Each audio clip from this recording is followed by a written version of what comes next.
بستی پہ عذاب آ چکا تھا. تو جناب عزیر نے کہا پروردگارا یہ ساری بستی تباہ و برباد ہو چکی ہے, عذاب آ چکا, سب مر چکے, تو انہیں دوبارہ زندہ کیسے کرے گا؟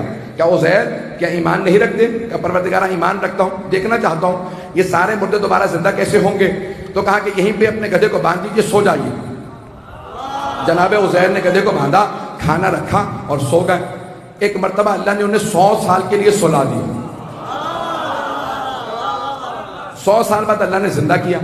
اللہ نے فوراً سوال کیا کم لبثت, کتنا عرصہ سوئے ہیں؟ تو انہوں نے کچھ سوچا, پھر کہا کہ لبثت یوم, میں 1 دن سویا ہوں.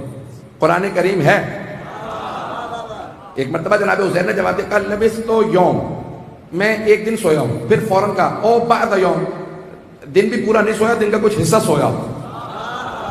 تو اللہ نے فوراً جواب دیا قرآن کریم کے اندر بل لبثت 100 عام, 100 سال سوتے رہے ہو.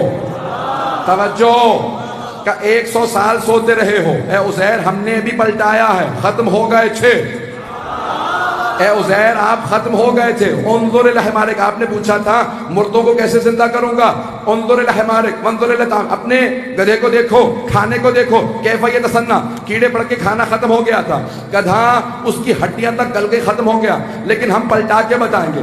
اللہ نے ایک مرتبہ اشارہ کیا کون کا؟ گدھے گدھا بن جائے. ایک مرتبہ ہڈیاں بننے لگی, گوشت چڑھنے لگا, خون دوڑنے لگا, کھال بڑھنے لگی. ایک مرتبہ گدھا بن کے واپس آ گیا. تو ایک بات تو واضح ہو گئی کہ اگر کبھی کوئی گدھا کسی نبی کے پاس 100 سال تک بھی سوتا رہے,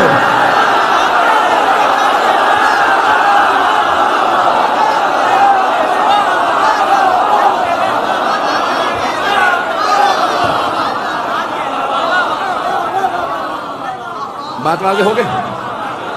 ایک بات واضح ہو گئی کہ اگر کبھی کوئی گدھا بھی کسی نبی کے پاس 100 سال بھی سوتا رہے, جب بھی اٹھایا جائے گا